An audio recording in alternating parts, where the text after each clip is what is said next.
Dear Dallas Mavericks fans, dear MFFL community, been sitting on this video since day one of free agency.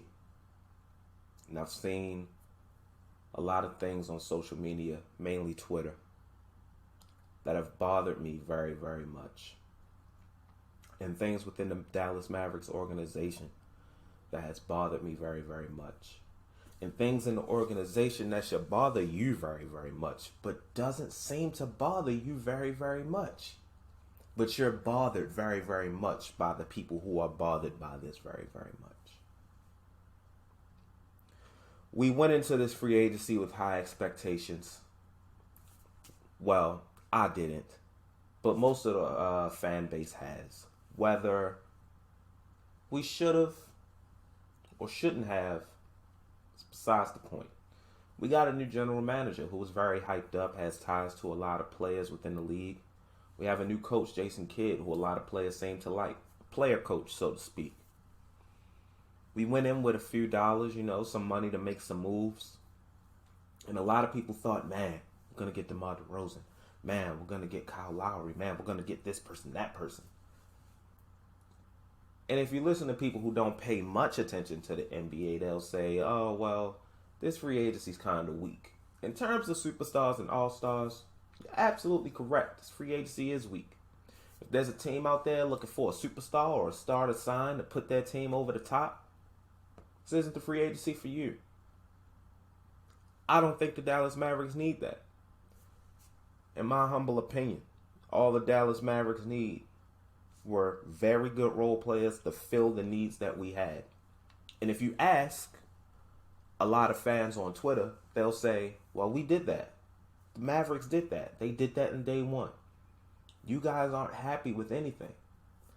Day one of free agency, the Dallas Mavericks first went out of their way to make sure they re-signed Tim Hardaway Jr. Good job. Got him with a nice deal as well. Went out of their way to then make sure they re-signed Boban Marjanovic. I'm going to keep that in. Boban Marjanovic. Good job. Their first move in terms of free agents who were not returning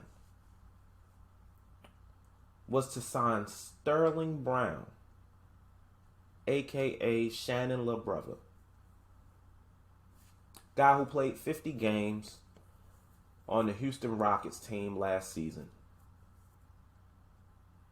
and not due to injury.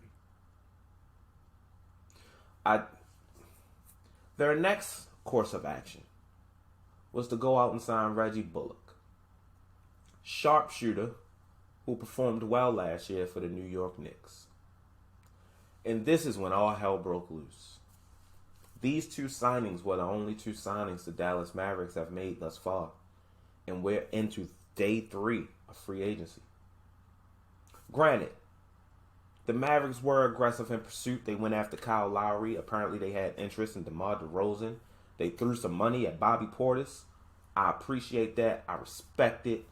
They didn't just sit on their hands. They went out and tried to make something work. The guys didn't want to come here. Can't blame them.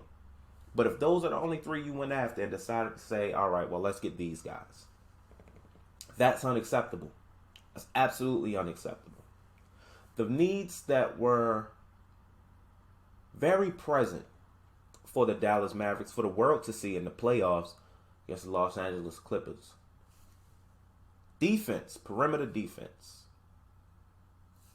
Which, granted, while is a need, is probably 3rd on the list of needs. Shooting. You ask Dallas Mavericks fans, we filled that role. Sure we did. Reggie Bullock is a damn good shooter. Sterling Brown, not a huge sample size, but a good shooter. I don't trust Sterling Brown. I trust Reggie Bullock more than I trust Sterling Brown, but that doesn't mean I trust Reggie Bullock that much. But as a shooter, I like Reggie Bullock. Our number 1 need was another shot creator, so Luka doesn't have the ball in his hands the entire game. And if Luka isn't hitting on anything, who's going to score?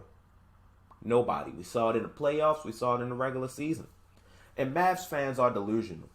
Mavs fans like to talk themselves into things so they don't believe that the organization that they love so much have royally screwed them again without a condom. Raw. No KY jelly whatsoever. You talk yourselves into believing, oh, Tim Hardaway Jr. is the secondary ball handler. Tim Hardaway Jr. is the second shot creator. When the entire season you were complaining about a second shot creator when Tim Hardaway Jr. was on the team the entire season. So why did we need to go out and get a second shot creator that y'all so well complained about the entire season if Tim Hardaway Jr. was there the entire time? You like to throw around the term 3-and-D so much, and I notice you really like to do it to make yourselves feel better about signings for the Mavericks. And I'll get to one. I will get to one. Just 2 years ago that y'all loved that turned out terribly because you talked yourself into it. But let's talk about Reggie Bullock. Reggie Bullock's a good player. I made some tweets, and a lot of Dallas Mavericks fans seem to misunderstand what I was saying. Reggie Bullock is a very good shooter. Damn good shooter. Decent defender at best. Plays good team defense. But if you put him on an island against the best player on another team or the best shot creator on another team, he's probably going to get cooked. That's just the facts. How many times have you seen Sterling Brown just go out and play fantastic defense? It's a decent guys. Dorian Finney-Smith is an overrated defender because he's on a team with guys who aren't very good on defense. These players don't fill the level of defensive need that we need. Granted, there are a slim picking of defensive players in the league where you can say, hey, go get that guy.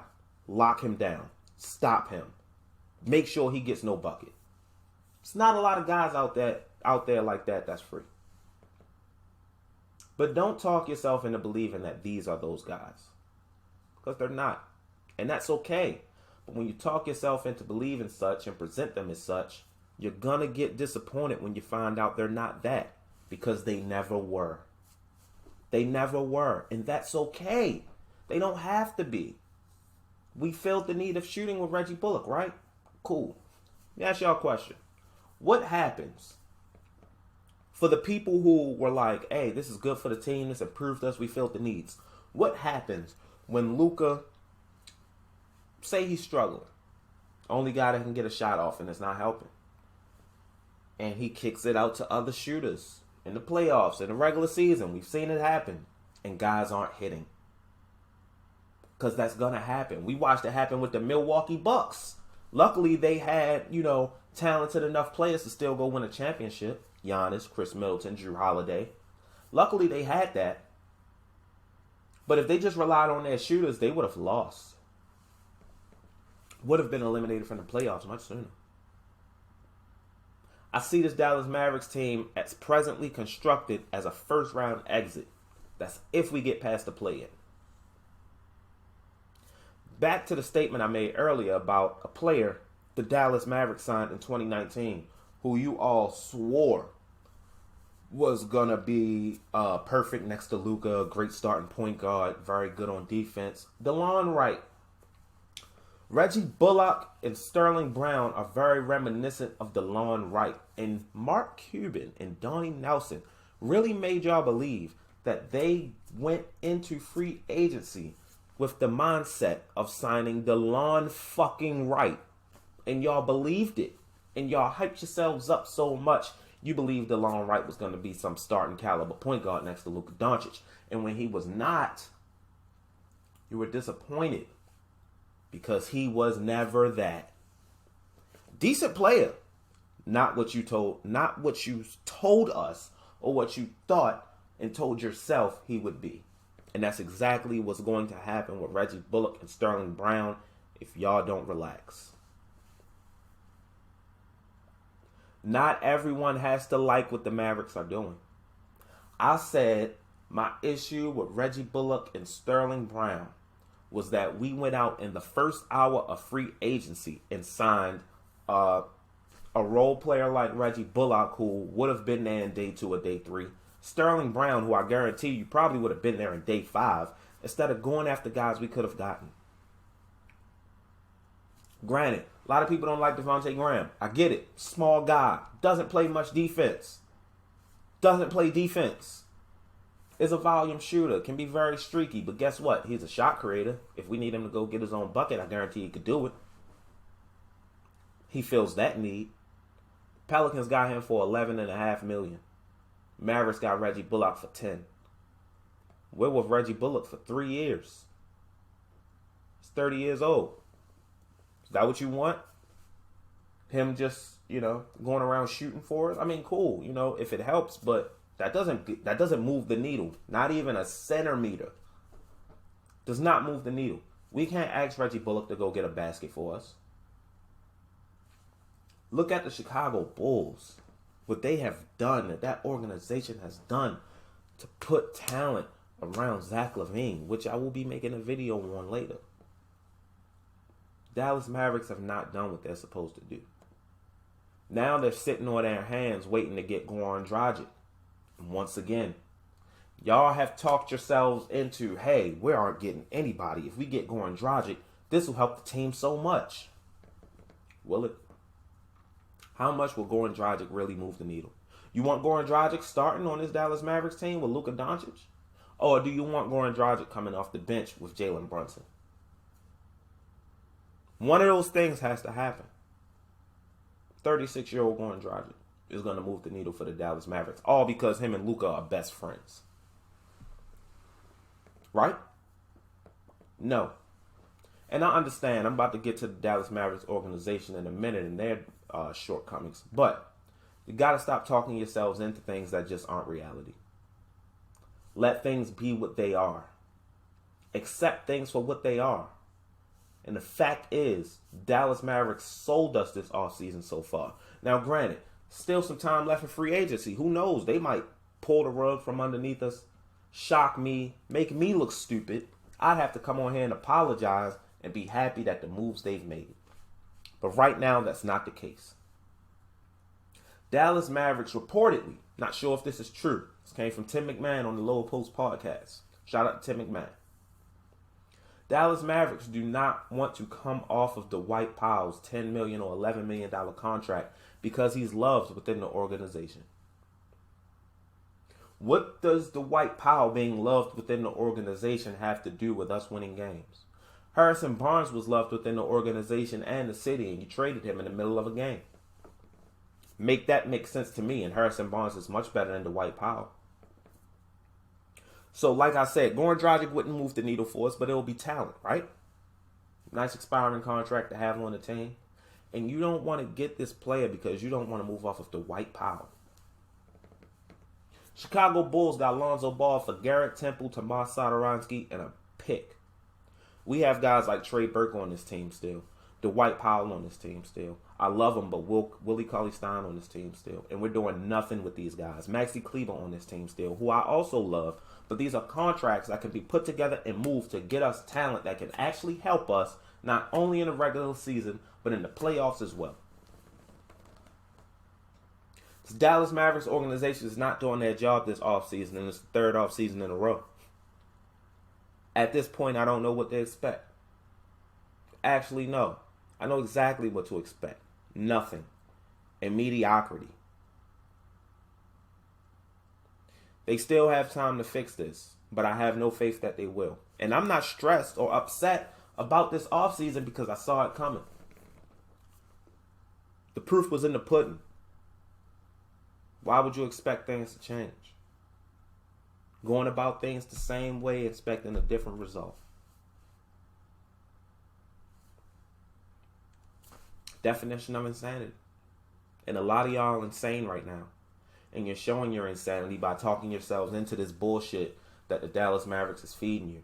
They're pissing on you and telling you it's raining. And you're pulling out an umbrella. Stop it. Stop it. I want y'all to do better. I really want y'all to do better. I'm not trying to be negative. Just calling things for what they are. If the roster goes out of free agency like this, even with going Dragic, teams start getting out of the first round. If we're lucky, we will behind the back of Luka. But we didn't fix enough problems for this team to even be a blip on the radar of some of the best teams in the NBA. I'm Mondreese, and that is my State of the Mavs address. I'll see y'all in the next one. Peace.